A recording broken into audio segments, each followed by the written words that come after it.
Hello and welcome back to my channel. I am Christy Vann with Fantastic Finances and I teach velocity banking. And I wanted to go over something really quickly today about lines of credit. There was something that I became aware of by total accident, and I'm not sure that you all understand how you can use a credit card that is attached to your checking account.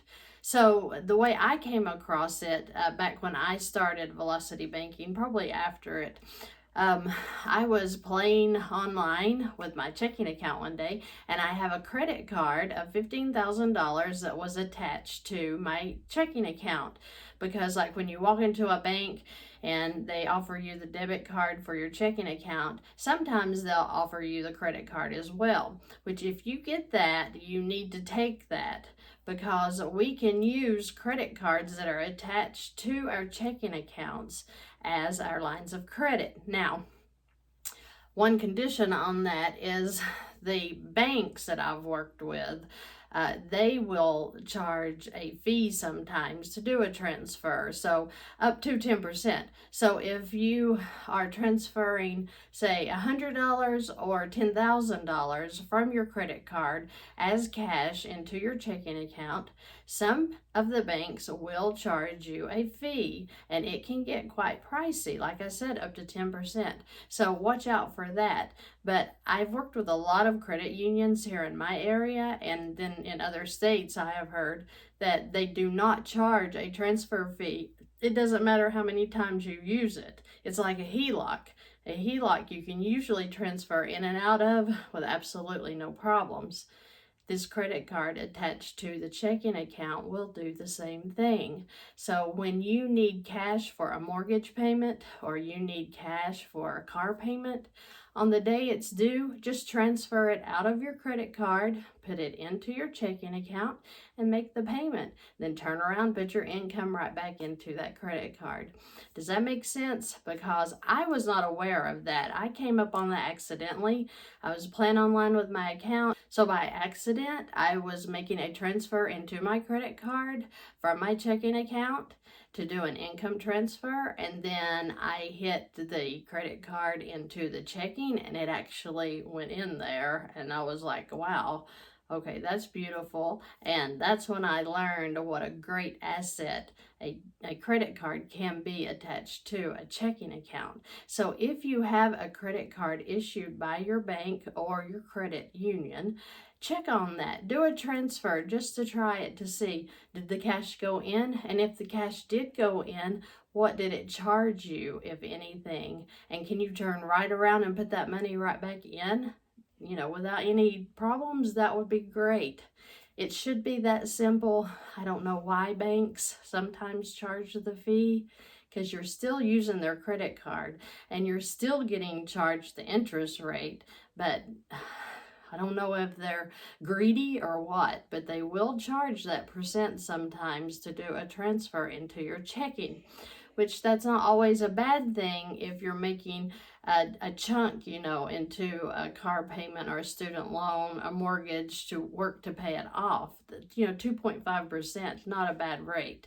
But if you're getting up, to where you're doing that 2 or 3 times a month, that's kind of where it's going to start adding up.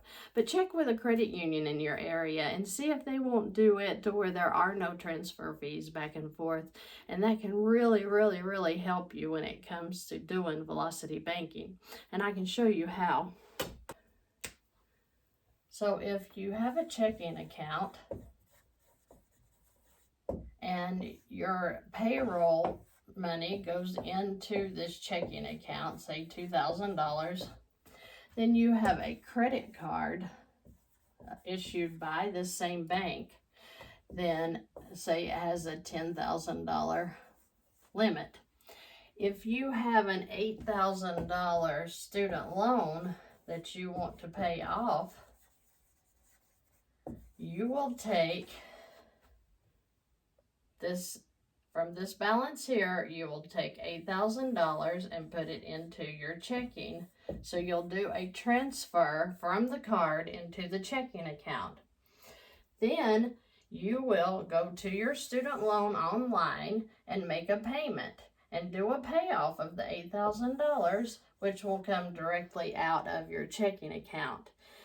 When this is paid off, if this was a $500 a month payment at 8%, and then this is charging you the simple interest because this is on your amortized schedule, which means that it is compounding, that interest is. So we want to get away from these loans and we want to get into the lines of credit. So when you make your $8,000 transfer into the checking, you go to your student loan, make your payment out of your checking like you always do, pay off this account, which gets rid of that $500 a month, which gets rid of your percent. Then you're going to take your income, put it right back into your credit card, and then you've got a $6,000 balance, right? So now you're working to pay off the $8,000 line of credit, which is saving you so much money since you are out of this interest rate. And your $500 that you're saving here now is going into here to pay this card off. And yes, you will have expenses. This is an example to show you how to transfer your line of credit into your checking account. But if we were doing a real scenario, of course, you would have expenses coming out and a larger income. But if you have any questions or comments, please post them below. And I would love to have a discovery call with you that you can schedule at the Calendly link below. And I appreciate you all so much for watching my videos. I get so many nice comments from my subscribers. I am so glad these videos are bringing value to your life. That's exactly the only reason I do this, is to help you financially. Thank you for joining me today, and I look forward to seeing you in the next video.